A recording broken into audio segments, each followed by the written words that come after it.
Hello दोस्तों, प्रतिमा GS academy पे आप सभी का स्वागत है।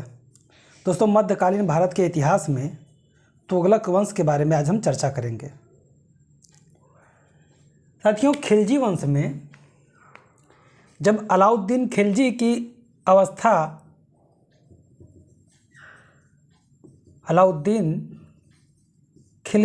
अवस्था घटती है, उस स्थिति में मलिक काफूर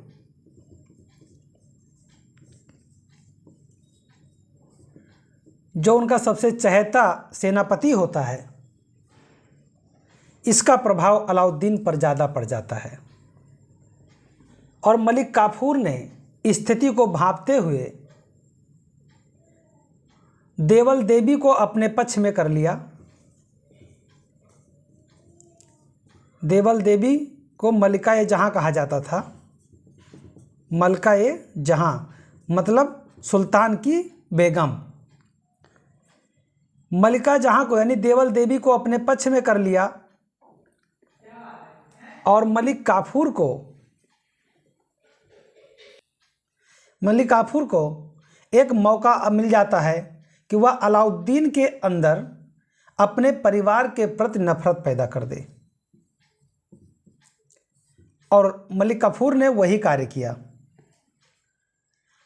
अलाउद्दीन खिलजी को जलोदर हो गया था। जलोदर एक बीमारी होती है जो पूरे शरीर में खून को ख़त्म कर देता है और थुलथुला बना देता है। कुछ इतिहासकारों का मानना है कि कोई अन्य बीमारी रही होगी और कुछ का मानना है कि जलोदर हो गया था और इसलिए वो मर गया। वृद्धावस्था में मलिक काफूर ही उसके इर्द गिर्द था। अलाउद्दीन अपने संतान, अपनी पत्नी, अपने परिवार से डरता था और नफरत करता था, इसीलिए मलिक काफूर के कहने के अनुसार कार्य करता था। जब अलाउद्दीन की मृत्यु हो जाती है तब मलिक काफूर देवल देवी को अपने पक्ष में कर लेता है और पक्ष में करने के बाद में शिहाबुद्दीन को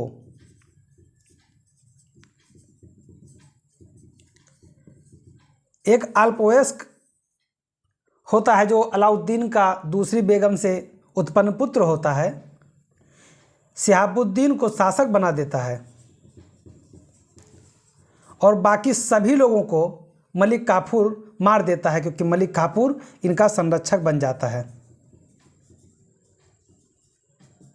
शिहाबुद्दीन का संरक्षक बन जाता है और अलाउद्दीन से जुड़े हुए जितने पुत्र हैं सबको मार देता है, लेकिन मुबारक शाह बच जाता है।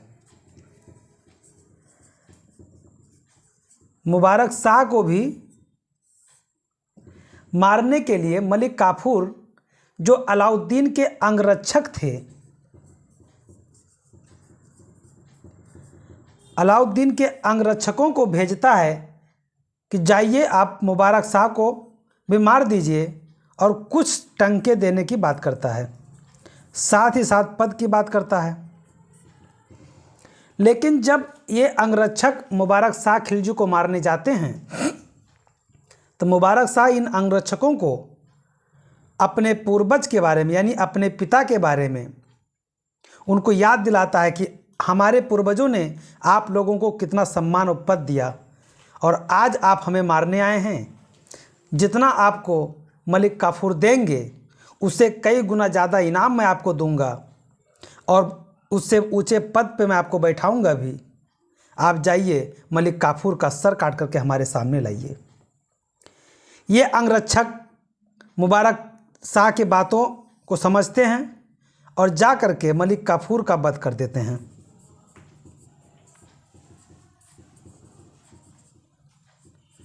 मलिक काफूर मार दिए जाते हैं और शासक बनते हैं मुबारक शाह खिलजी।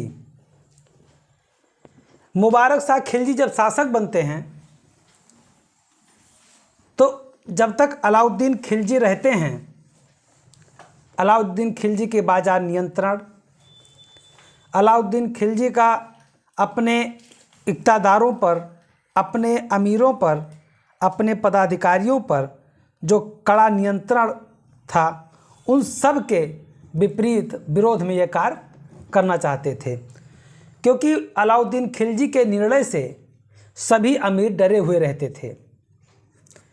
जब मुबारक शाह खिलजी शासक बनते हैं तो जो नियम अलाउद्दीन खिलजी के पहले सुल्तानों का था उसी नियम को पुनः बहाल कर देते हैं, यानी बाजार नियंत्रण व्यवस्था खत्म कर देते हैं, सेना को जागीर देना प्रारंभ कर देते हैं और कोई भी जो स्थायी रूप से बाजार में जो मूल्य निर्धारण किया गया था उन सब को समाप्त कर देते हैं। नगद के जगह जागीरी प्रथा को प्रारंभ कर देते हैं, यानी कि सारी व्यवस्था अलाउद्दीन खिलजी का बदल देते हैं और स्वयं को खलीफा घोषित करता है। एकमात्र ऐसा सुल्तान सल्तनत काल का जो स्वयं को कहता है कि मैं ही खलीफा हूँ, स्वयं को खलीफा घोषित कर दिया।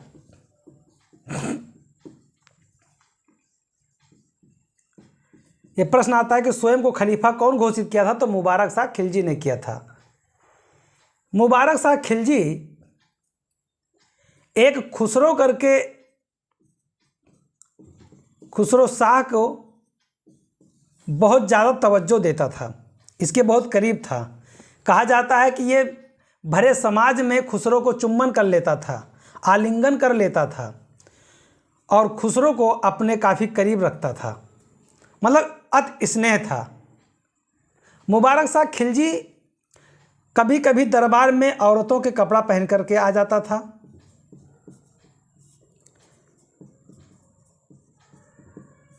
कभी कभी नंगे आ जाता था और मदिरा, सुरा, सुंदरी, यहाँ तक कि पुरुषों में भी काफ़ी इंटरेस्ट था इसका, और पुरुषों में खास करके खुसरो शाह से। कहा जाता है कि अगर खुसरो शाह एक दिन दरबार में लेट हो जाए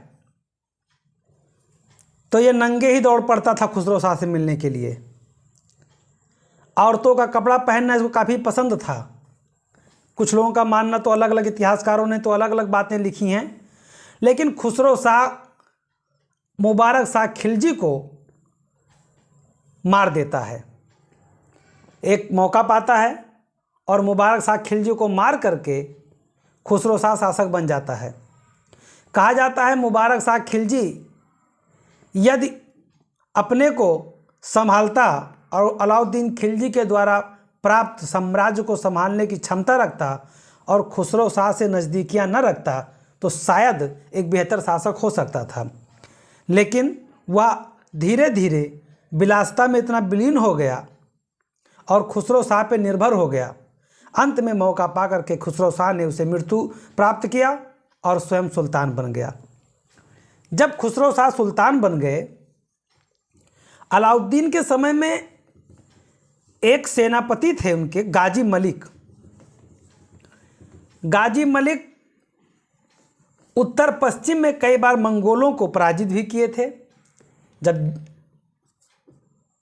जफर खां अलाउद्दीन का पश्चिमोत्तर का सीमा प्रांत का रक्षक और सेनापति, जब ये मंगोलों के हाथ मारा गया तब अलाउद्दीन ने गाजी मलिक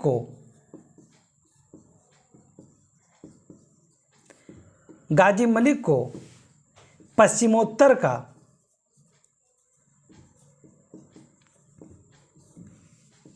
सेनापति नियुक्त किया था और इस पद पर रहते हुए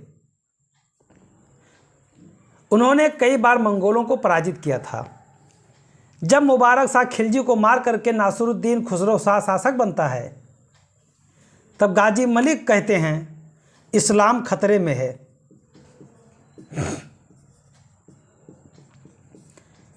और वो विद्रोह करके सभी तुर्की अमीरों को अपने पक्ष में कर लेते हैं और फिर नासिरुद्दीन खुसरो शाह को भी मार करके नया वंश तुगलक वंश की स्थापना करते हैं।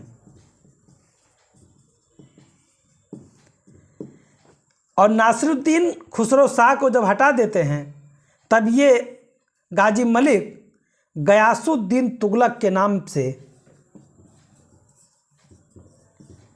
गयासुद्दीन तुगलक के नाम से गद्दी पर बैठते हैं,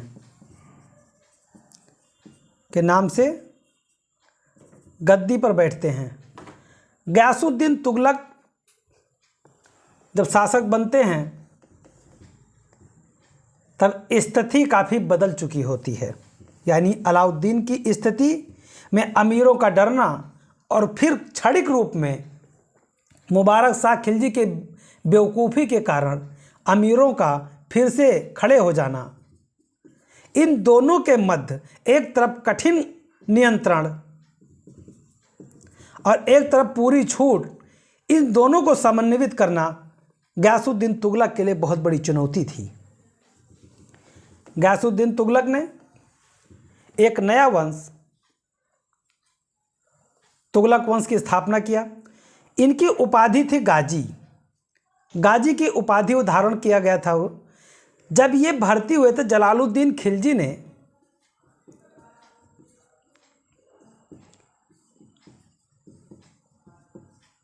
इन्होंने खिलजी वंश की स्थापना किया था। जलालुद्दीन खिलजी के अंगरक्षक के रूप में भर्ती हुए थे। एक अंगरक्षक के रूप में जलालुद्दीन खिलजी मुख्यतः तुर्कों से सुरक्षा के रूप में देखता था, क्योंकि तुर्क नहीं थे, खिलजी थे, खिलजी कबीला के थे, तुर्की कबीला के नहीं थे। और गयासुद्दीन तुगलक बलबन के एक दास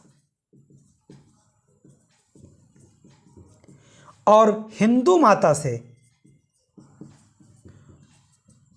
उत्पन्न मुसलमान थे, और इसलिए जलालुद्दीन खिलजी ने इनको अपना अंगरक्षक भी बनाया था और ये उनके प्रति वफादार भी थे। खिलजी वंश के शासकों के प्रति ये वफादार थे। जलालुद्दीन खिलजी के समय में एक अंगरक्षक के रूप में जब ये भर्ती हुए, यहाँ से इन्होंने अपना सफ़र प्रारंभ किया। और जब जलालुद्दीन खिलजी को अलाउद्दीन खिलजी ने मार दिया, तब गाजी मलिक को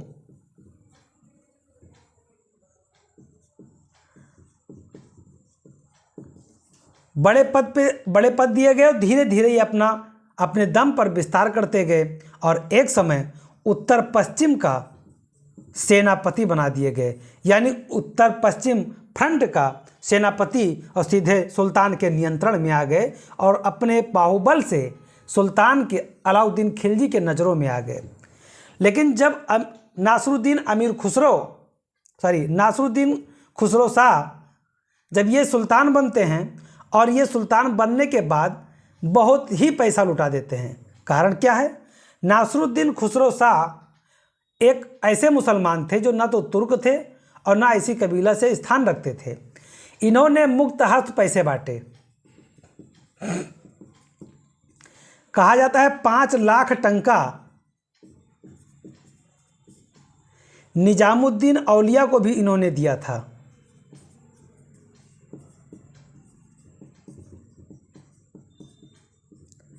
निजामुद्दीन औलिया चिश्ती सिलसिला के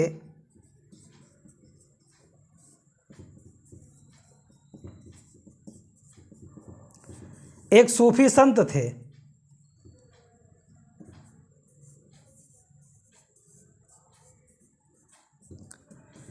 जब गाजी मलिक गयासुद्दीन तुगलक के नाम से गद्दी पर बैठते हैं, तब इन्होंने नासरुद्दीन खुसरो शाह से लिए हुए सभी लोगों से पैसा वापस मांगा।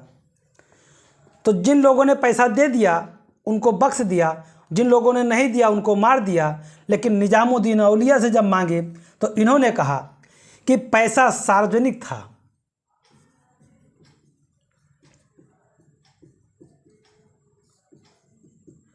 और सुल्तान के द्वारा दिया गया था, हमने जनता में बांट दिया, जनता का पैसा मैंने जनता को दे दिया, हम फकीर हैं, हमारे पास पैसा कहाँ।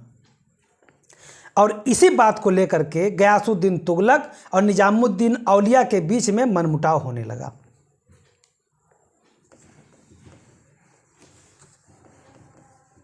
गाजी मलिक जब गयासुद्दीन तुगलक के रूप में गद्दी प्राप्त करते हैं, तब इन्हीं सभी चुनौतियों का सामना करते हैं। अब मैं गयासुद्दीन तुगलक बोलता रहूँगा तो आप समझ जाइएगा कि हम क्या कहना चाहते हैं। सबसे पहले गयासुद्दीन तुगलक ने विचार किया कि अलाउद्दीन खिलजी की भांति हमें राजस्व नहीं बढ़ाना चाहिए, भू राजस्व बढ़ाने से अच्छा है उत्पादन बढ़ाओ। उत्पादन बढ़ाओगे तो कर अपने आप बढ़ेगा। यानी पहला दिल्ली का सुल्तान जिसने भू राजस्व की वृद्धि करने के बजाय उत्पादन में वृद्धि करने का नियम बनाया। मतलब ये समझ चुका था कि जितना प्रोडक्शन होगा, जितना उत्पादन होगा, जनता हमें उतना ही कर देगी। और एक बात और इन्होंने कहा, पहले तो 1/3 यानी 33% कर लेने की बात कही, और एक साल में 1/10 से 1/15 से ज़्यादा टैक्स नहीं बढ़ाया जाएगा। यानी भू राजस्व नहीं बढ़ाया जाएगा, कम से कम जितना हो सके बढ़ाया जाए, लेकिन 1/10 से ज़्यादा नहीं बढ़ाया जाएगा। हो सके तो 1/15 ही बढ़ाया जाए, 1/10 भी ना बढ़ाया जाए। मतलब कि गयासुद्दीन तुगलक ने अपनी जनता को भू राजस्व के तले दबने से बचा लिया और किसानों के लिए वो काम करना प्रारंभ कर दिए। गयासुद्दीन तुगलक किसानों के उत्पादन को बढ़ाने के लिए नहर का भी प्रावधान करते हैं, नहर बनवाते हैं। यानी प्रथम सुल्तान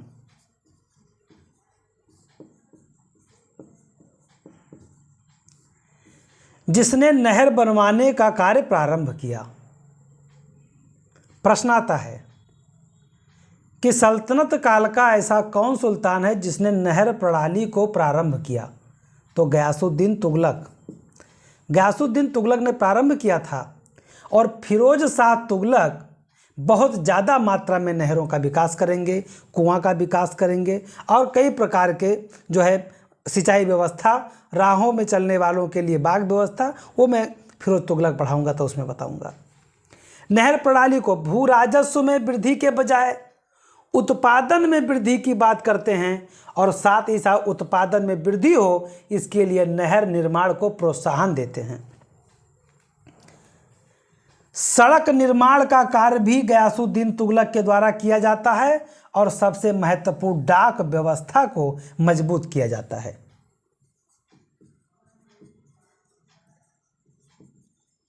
डाक व्यवस्था, गयासुद्दीन तुगलक का कहना है कि यदि आपकी डाक व्यवस्था मजबूत है तो आपके कार्यों में बाधा नहीं होगा और डाक व्यवस्था समय पे सुचारू रूप से पहुंचे इसके लिए अच्छे सड़क होने चाहिए, सड़कों के किनारे सराय होने चाहिए, बाग होने चाहिए, नहर होने चाहिए। ये सारी व्यवस्था गयासुद्दीन तुगलक देते हैं और कहा जाता है, कई इतिहासकारों का मानना है कि सभी सुल्तानों में गयासुद्दीन तुगलक एक ऐसा सुल्तान था जिसने डाक व्यवस्था को मजबूत करने की कोशिश की। अलाउद्दीन खिलजी ने गुप्तचर व्यवस्था को मजबूत किया था, वहीं गयासुद्दीन तुगलक ने डाक व्यवस्था को मजबूत करने की कोशिश की। निजामुद्दीन औलिया से इनका मनमुटाव था, वो मैं भी बताता हूँ। इनके समय में 1321 ईस्वी में इन्होंने अपने पुत्र जूना खां को तेलंगाना पे से वारंगल के नाम से भी आप समझ सकते हैं, फिर आक्रमण करने को भेजा क्योंकि वहां का शासक राय प्रताप रुद्रदेव, राय प्रताप रुद्रदेव, इन्होंने अलाउद्दीन के मृत्यु के पश्चात अपने को स्वतंत्र घोषित कर दिया था और कर देना बंद कर दिया था। इन्होंने कर देना इसलिए बंद किया था क्योंकि मुबारक शाह खिलजी बहुत ही जितना ही क्रूर और जितना ही कठिन नियंत्रण अलाउद्दीन खिलजी ने कर रखा था, मुबारक शाह खिलजी ने उतना ही ढिलाई दे दिया और मौका पा करके काफ़ी राज्यों ने अपने को स्वतंत्र बना लिया था। उसमें से तेलंगाना भी एक था। यानी राय प्रताप रुद्रदेव ने जब कर देना बंद कर दिया, तब गयासुद्दीन तुगलक अपने पुत्र जूना खां को आक्रमण करने को भेजा। जूना खां आक्रमण करके घेरा डाल दिए थे और घेरा डाल करके युद्ध जीतते कि उसके पहले खबर आई कि गयासुद्दीन तुगलक मार दिए गए हैं। जूना खां बहुत तेज़ी से वापस दिल्ली आते हैं, लेकिन जब ये खबर झूठी निकलती है तो अफवाह फैलाने वाले मौलाना को मौत के घाट उतार दिया जाता है और फिर दोबारा जब ये तेलंगाना जाते हैं तब तेलंगाना को जीत लेते हैं और वारंगल का नाम बदल करके सुल्तानपुर रख देते हैं। वारंगल का नाम बदल करके सुल्तानपुर रख देते हैं और वारंगल को तेलंगाना को अपने कब्जे में ले लेते हैं। जूना खां आगे चल करके मोहम्मद बिन तुगलक के नाम से शासक बनेंगे। निजामुद्दीन औलिया से इनका जो मनमुटाव था, निजामुद्दीन औलिया से जो इनका मनमुटाव था तो खुसरो शाह के द्वारा दिए गया पैसे के वजह से था। और दूसरी बात ये था कि गयासुद्दीन तुगलक को ऐसा लगता था कि निजामुद्दीन औलिया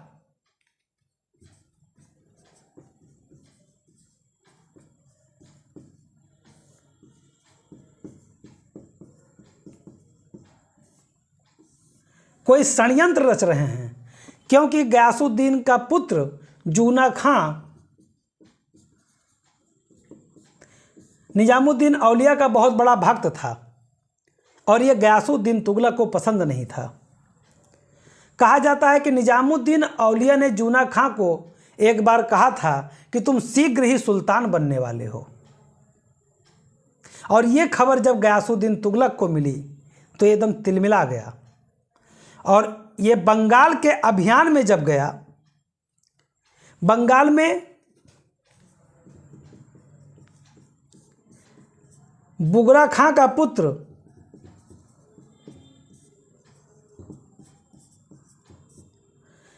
मर चुका था और इनके पोता के बीच में गृह युद्ध छिड़ गया था। उसमें नासिरुद्दीन करके एक जो पोता था बुगरा खां का, वो गयासुद्दीन तुगलक के पास पहुंचता है संरक्षण के लिए, और गयासुद्दीन तुगलक इसे सत्ता दिलाने के लिए बंगाल का अभियान करते हैं।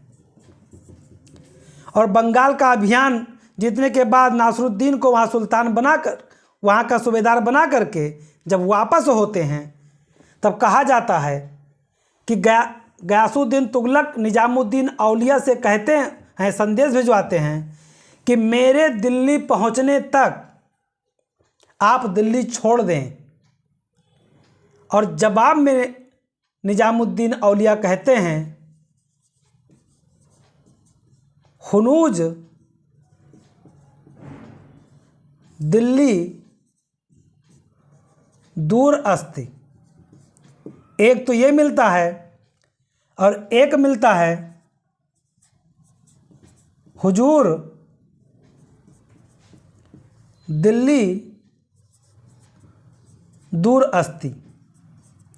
अब हुनूज या हुजूर दोनों मिलता है, कोई दिक्कत नहीं है। इसका मतलब ये होता है कि महोदय दिल्ली अभी दूर है। इसका मतलब होता है दिल्ली अभी दूर है। मतलब कि बंगाल से वो जीत करके चलते हैं और एक फकीर कहता है कि हुनूज दिल्ली दूर अस्त, और उसके साथ ही साथ जूना खां जो गयासुद्दीन तुगलक का पुत्र है, वो कहता है अहमद अयाज से, अहमद याज से कहता है कि लकड़ी का एक ऐसा महल बनाओ, हम अपने पिता के विजय का भव्य स्वागत करना चाहते हैं।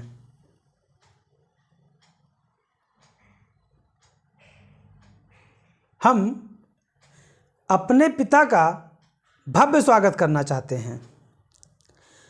अहमद अयाज ने अफगानपुर में दिल्ली से थोड़ी ही दूर के पास में लकड़ी का एक महल बनवाता है और उस लकड़ी के महल में जब उनके पिता प्रवेश करते हैं, आराम करते हैं और अपने पुत्र के स्वागत के रूप में इतना खुश होते हैं, तभी उनका पुत्र कहता है, पिताश्री आपने बंगाल को जीता है, बंगाल से आपने उपहार स्वरूप तमाम हाथी पाया है और हम हाथियों का प्रदर्शन देखना चाहते हैं। गयासुद्दीन तुगलक अपने पुत्र के बातों में आ जाता है और आने के पश्चात जब हाथियों को छोड़ा जाता है तो कहा जाता है कि हाथियों के वजह से लकड़ी का महल ये गिर जाता है और गयासुद्दीन तुगलक उसी में दब करके मर जाते हैं।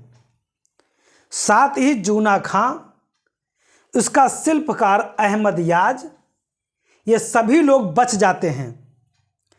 इसी को ध्यान में रख करके इतिहासकार बर्नी, इब्न बतूता, अबुल फजल और बदायूनी ने जूना खां को षड्यंत्रकारी महल का निर्माण करने के लिए जिम्मेदार ठहराया है।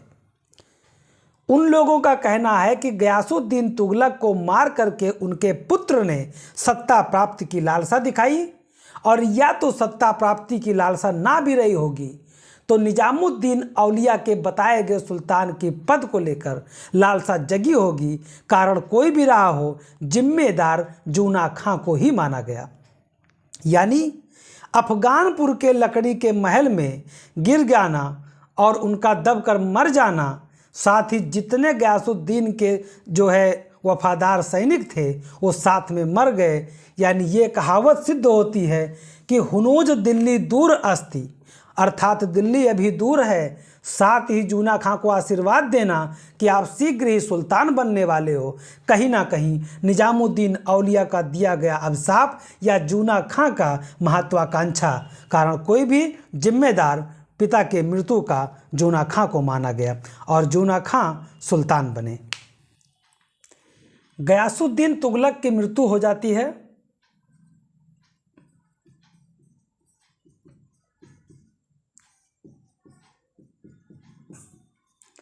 और शासक बनते हैं मोहम्मद बिन तुगलक। मोहम्मद बिन तुगलक यानी टोटल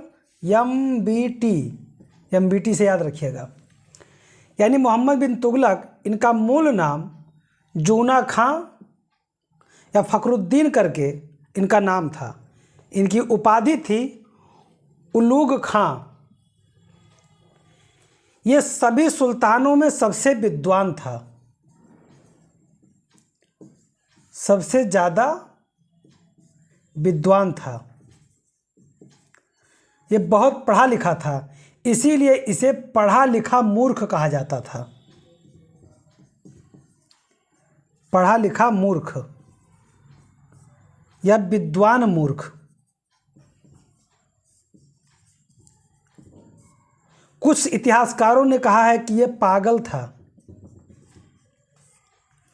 कुछ ने कहा कि ये कंफ्यूज था, मतलब इसको समझ ही नहीं आता था क्या करना चाहिए क्या नहीं।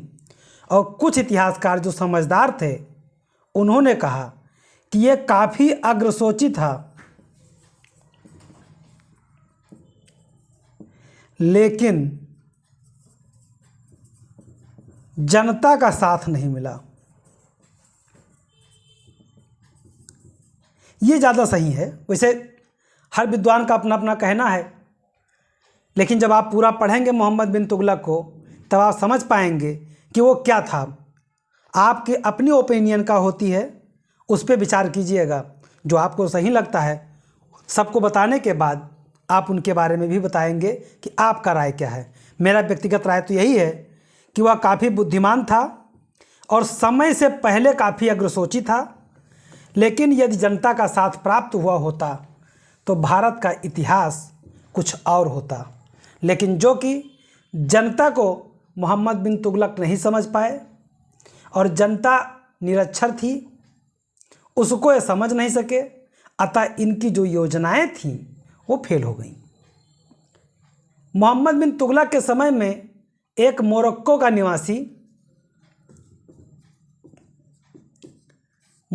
निवासी था इब्न बतूता, जो भारत आया था।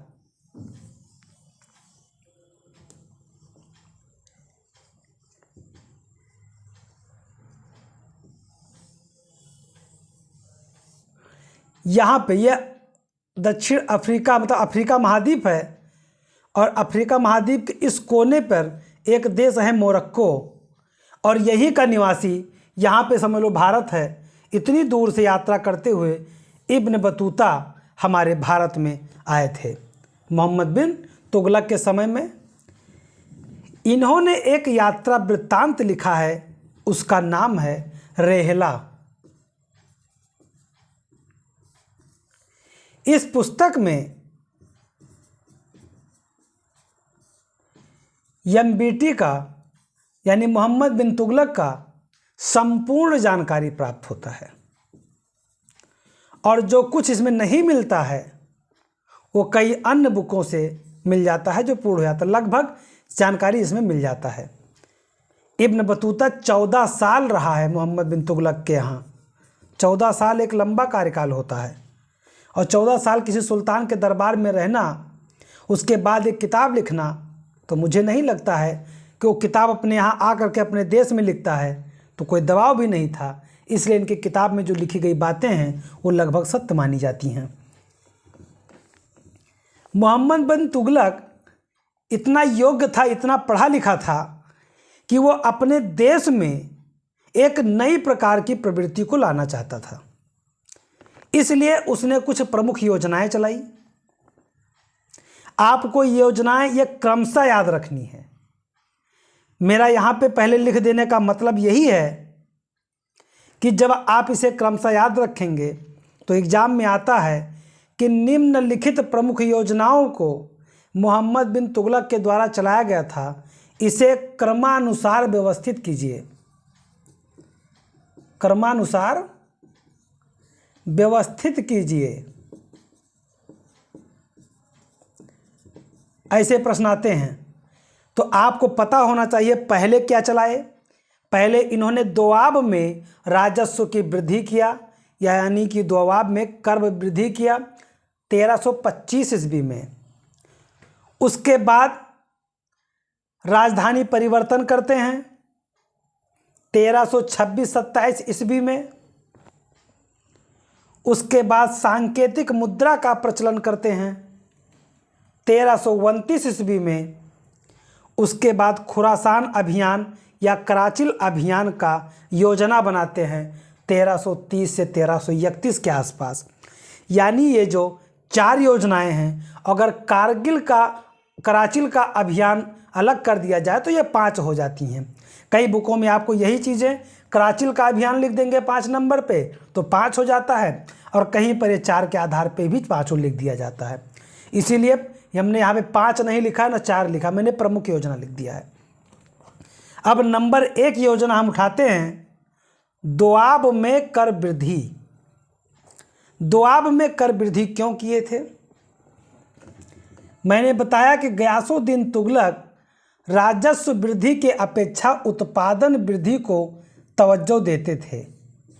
उनका कहना था कि यदि आप अपने राज्य में उत्पादन में वृद्धि कर देते हैं तो आपका राजस्व अपने आप बढ़ जाएगा और जनता यानी किसान विद्रोह भी नहीं करेगी।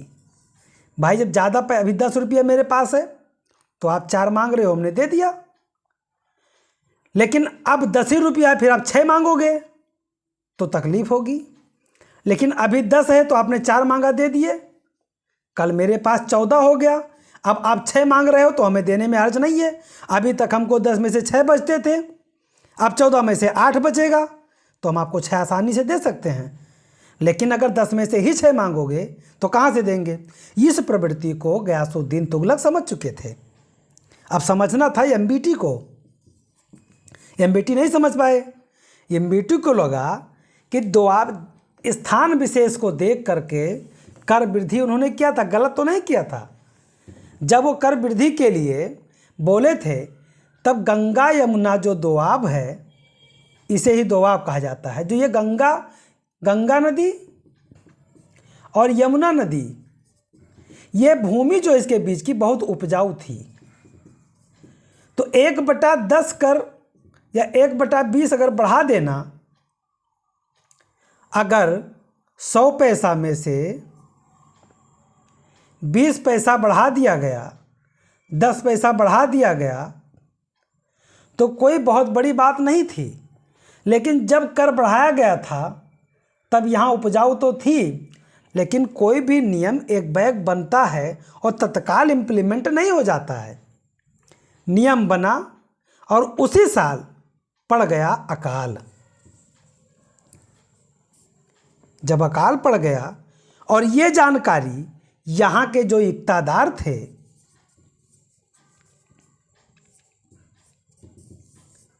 इन्होंने नहीं दिया। इक्तादार कौन थे? दोआब में राजस्व वृद्धि किया गया। राजस्व वृद्धि करने के बाद एमबीटी ने आय व्यय का एक रजिस्टर बनवाया। पहला सुल्तान जो आय व्यय के लिए एक रजिस्टर बनवाता है, ये भी इंपॉर्टेंट लाइन हो गई। दूसरा, शताधिकारी नामक एक पदाधिकारी को नियुक्त किया गया।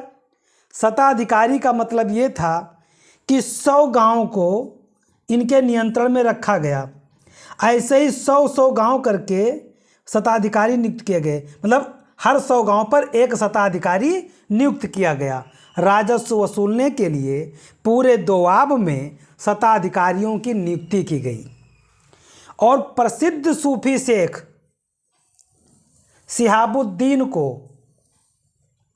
शिहाबुद्दीन को दीवाने मुस्तखराज बनाया गया। दीवाने मुस्तखराज क्या था? याद कीजिए, अलाउद्दीन खिलजी के समय में मैंने कहा था कि एक विभाग दीवाने मुस्तखराज की स्थापना अलाउद्दीन ने फवाजिल को वसूलने के लिए स्थापित किया था।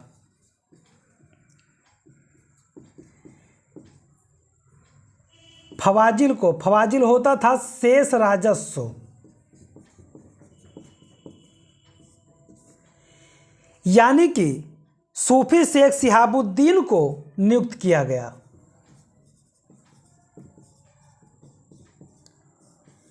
और शिहाबुद्दीन ने जब अपने पदवी को वहाँ पे स्थापित किया, वहाँ पे पहुँचे और वहाँ पे अकाल पड़ चुका था, लेकिन इसकी जानकारी एमबीटी को नहीं था, मोहम्मद बिन तुगलक को नहीं था।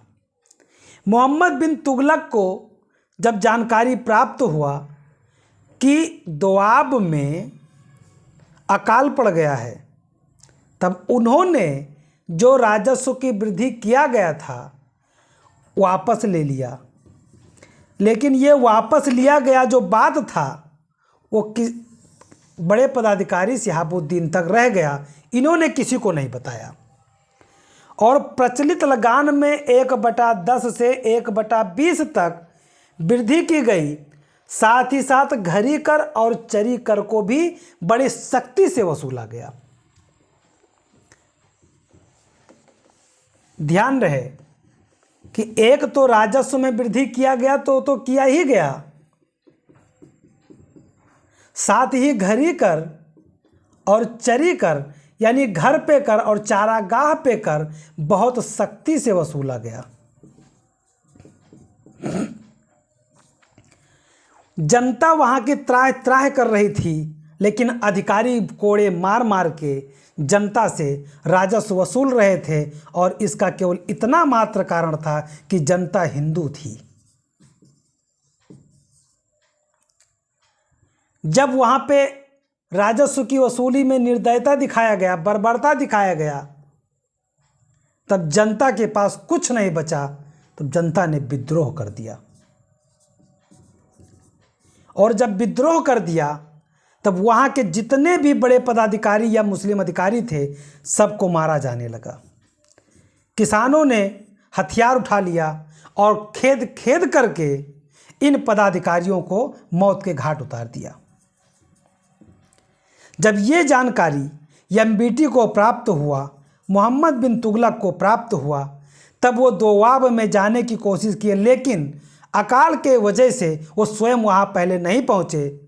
जब अकाल समाप्त हुआ तब तक विद्रोह की वजह से स्थिति बहुत बिगड़ चुकी थी, और जब मोहम्मद बिन तुगलक पहुँचते हैं तब उन्होंने सभी का राजस्व माफ़ कर दिया।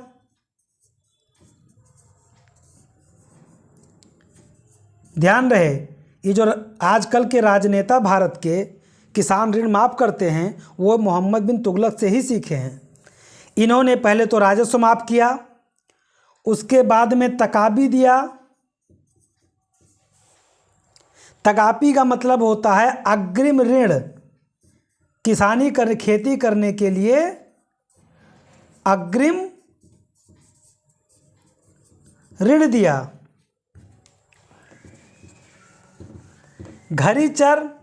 घरी और चरी कर दोनों को सहूलियत बरता। यानी इन्होंने क्या किया, पहले तो राजस्व माफ़ कर दिया दोआब में, उसके बाद में तकाबी दिया। तकाबी था किसान ऋण, और एक विभाग बनाया दीवान ए अमीर कोही, ये कृषि विभाग था, और दिया गया तकाबी एक रजिस्टर के माध्यम से लिपिबद्ध किया गया। यानी किसानों को भरोसा दिया गया कि आप परेशान ना हो, और सुल्तान को ये जानकारी नहीं था कि यहाँ अकाल पड़ गया है। और सुल्तान को जब जानकारी हुआ तो कुछ पदाधिकारी की वजह से ऐसा नहीं हो पाया, वहाँ के कृषक शांत हो गए। लेकिन इन तकाबी को जो प्राप्त हुआ, कहा जाता है कि वहाँ के किसानों ने अपने खाने पीने में खर्च कर दिया और कुछ पैसा वापस नहीं किया। यानी कि जिस योजना के माध्यम से मोहम्मद बिन तुगलक ने तकाबी दिया था कि किसान कृषि करेंगे और जब उत्पादन होगा तो हमारा तकाबी वापस कर देंगे और विद्रोह शांत हो जाएगा, ऐसा कुछ नहीं हुआ। यानी कि दोआब में कर वृद्धि को ध्यान में रखा भी नहीं गया। साथ ही साथ अकाल के माध्यम से जो 7 वर्षों तक अकाल पड़ा था, उसके उपलक्ष्य में कुछ खाने पीने को नहीं बचा, तो प्राप्त हुआ तकाबी दोआब के किसानों ने अपने खाने पीने पर खर्च कर दिया और वापस नहीं दिया। यानी कि तकाबी भी दिया गया, परंतु एमबीटी का दोआब में वृद्धि, बाद में माफ़ी करना, साथ ही तकाबी देना, सभी के सभी असफल हो गए। अतः दोआब में राजस्व वृद्धि का जो इनका योजना था वो फ्लॉप हो गया, यानी असफल हो गया। अब दूसरी योजना है, अगली योजना इनकी है राजधानी परिवर्तन। अब ये दिल्ली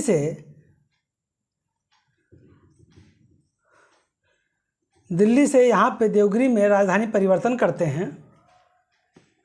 बर्नी जैसे कुछ इतिहासकारों का कहना है कि वो दिल्ली की जनता को दंड देना चाहते थे, इसलिए उन्होंने दिल्ली से राजधानी दौलताबाद परिवर्तित किया।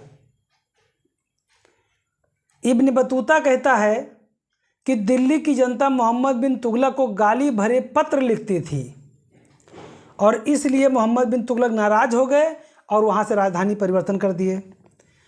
बातें ये सब काल्पनिक हैं।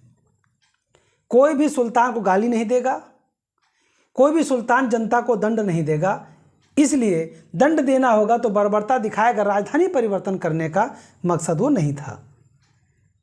मोहम्मद बिन तुगलक इतने बड़े साम्राज्य को संभालने के लिए दिल्ली एक छोर पे पड़ जाता था, इसलिए उन्होंने केंद्र में रख करके इधर इधर और इधर सब तरफ शासन करना चाहा, लेकिन ये भी इनका असफल रहा योजना। देवगिरी को स्थानांतरित करते हैं और इसका नाम बदल करके दौलताबाद तथा कुतुबुल इस्लाम रख देते हैं। ये आपको जल्दी कहीं आसानी से नहीं मिलेगा, कई बुकों का संग्रह है ये, इसलिए आप लोगों को आसानी से मिल जा रहा है, मैं पढ़ा दे रहा हूँ। और कहा जाता है कि जब राजधानी परिवर्तन किया गया तो कुछ इतिहासकारों ने तो कहा है कि दिल्ली में एक भी व्यक्ति नहीं बचा, एक लंगड़ा व्यक्ति को भी खींचते हुए घोड़े से ले जाया गया और किसी को प्रक्षेपणयान से भेजा गया। ये सब कोर कल्पनाएं हैं। अलाउद्दीन खिलजी ने दौलताबाद से और दिल्ली दोनों जगह से अपने शासन करना प्रारंभ किया था। दोनों जगह राजधानी बनी थी। दिल्ली में राजधानी से यहाँ आए जरूर थे, लेकिन राजधानी ये भी उसके रूप में विद्यमान थी। और इसके साक्ष्य हैं इनके सिक्के। सिक्कों पे कहा गया है तख्त गाहे दिल्ली और तख्त गाहे दौलताबाद। इसका मतलब ये है कि दिल्ली से भी सिक्के जारी होते थे और दौलताबाद से भी सिक्के जारी होते थे। इसके मतलब दिल्ली में राजधानी समाप्त नहीं किया गया था। दिल्ली से दौलताबाद आने में 40 दिन की यात्रा का समय लगा था। 700 मील दूरी पर पहुंचने के लिए कहा जाता है मोहम्मद बिन तुगलक ने दोनों तरफ वृक्ष लगवाए थे, सराय बनवाए थे, तालाब मतलब कुआं खुदवाए थे पानी पीने के लिए। 40 दिन में तो कोई पेड़ छा देने लायक नहीं बन जाएगा, लेकिन इतिहासकारों ने लिखा है तो मानना पड़ेगा।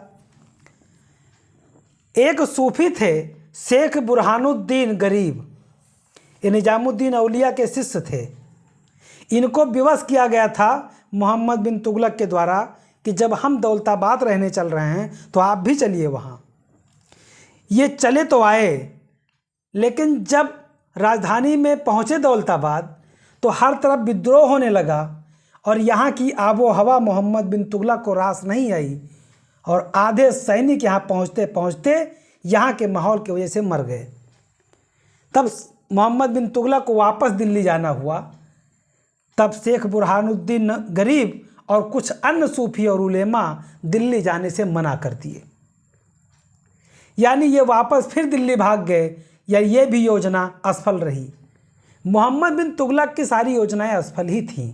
सोचते कुछ थे, होता कुछ और था। योजना असफल हो गई और जो सूफी और उलेमा दक्षिण में रुक गए थे वो बाद में बहमनी राज्य में शिक्षा का केंद्र बढ़ाया और इसका फ़ायदा बहमनी को हुआ। यानी बहमनी में काफ़ी एजुकेशन का लेवल और वहाँ की आबो हवा धार्मिक प्रवृत्ति के बन गई। सूफी उलेमा गए नहीं, ये वापस गए और दिल्ली से दौलताबाद की जो योजना थी ये भी असफल हो गई। अगला योजना था सांकेतिक मुद्रा का प्रचलन। इन्होंने ईरानी और चाइना के जो वहाँ पे सांकेतिक मुद्रा का प्रचलन था उसकी नकल करके हिंदुस्तान में भी ऐसा करने की कोशिश की। टंका, जीतल, दीनार, दोकसी, अदली, ये सिक्के प्रचलित थे जिनमें टंका चांदी का था, जीतल तांबा का था, दीनार स्वर्ण सिक्का था और दोकसी भी एक नया सिक्का था चांदी का और अटली भी चांदी का सिक्का था। इन सिक्का को समाप्त करके मोहम्मद बिन तुगलक ने कांसा का सिक्का जारी किया। कांसा में यानी कि तांबा और टिन मिला होता था, इसका सिक्का जारी किया और कीमत रखा चांदी के टंका के बराबर, यानी सांकेतिक रूप में सिक्का जारी किया। लेकिन ये सिक्के भी चांदी के 140 ग्रेन के सिक्के और सोने के 175 ग्रेन से बढ़ा करके 200 ग्रेन के सिक्के जारी किए जाते थे, जिसको रोक करके कांसे का सिक्का जारी किया गया और चांदी के टंका के बराबर इसकी वैल्यू रखी गई। ये योजना भी असफल हो गई। असफल होने का कारण क्या था? इन्होंने जारी तो कर दिया, लेकिन उसका प्रबंधन करने में ये असफल हो गए। बर्नी ने कहा है कि सभी हिंदू के घर टकसाल हो गए। हिंदू के घर टकसाल हो गए। टकसाल का मतलब होता है वो जगह जहां सिक्के ढाले जाते थे।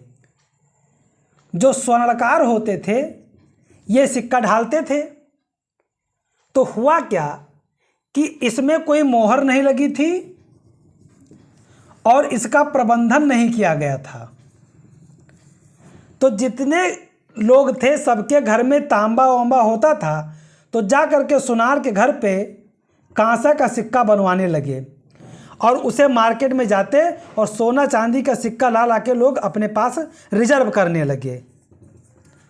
और एक समय ऐसा आया जब मार्केट से चांदी के सिक्के अब जब नहीं रहा गया तो विदेशों से माल आना बंद हो गया, यानी कि माल आयात नहीं हो सकता था। विदेशियों ने माल यहाँ बेचना इसलिए बंद कर दिया क्योंकि भ्रष्टाचार था।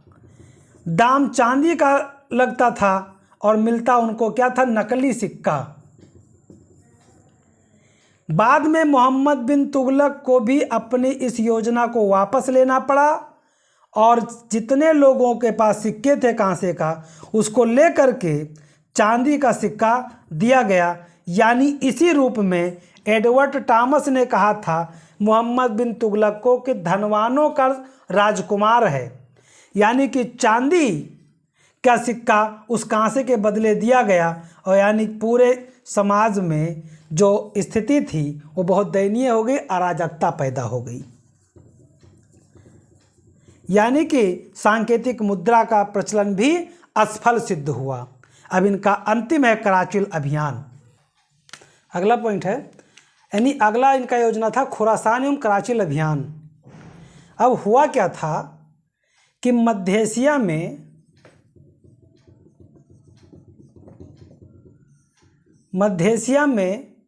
राजनैतिक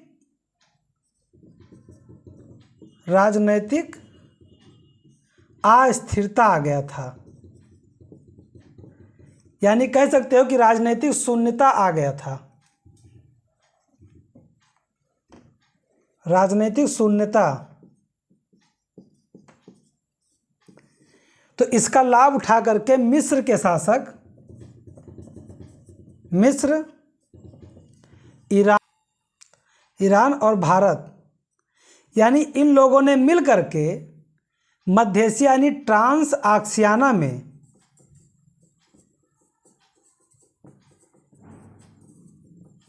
आक्रमण करना चाहा।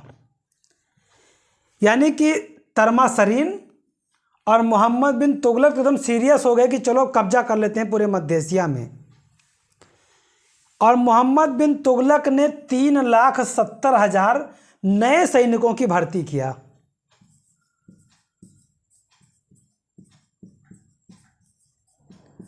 नए सैनिकों की भर्ती किया और साथ ही साथ में 1 साल का वेतन अग्रिम दे दिया। यानी 3,70,000 सैनिकों का 1 साल का वेतन भी अग्रिम दे दिया।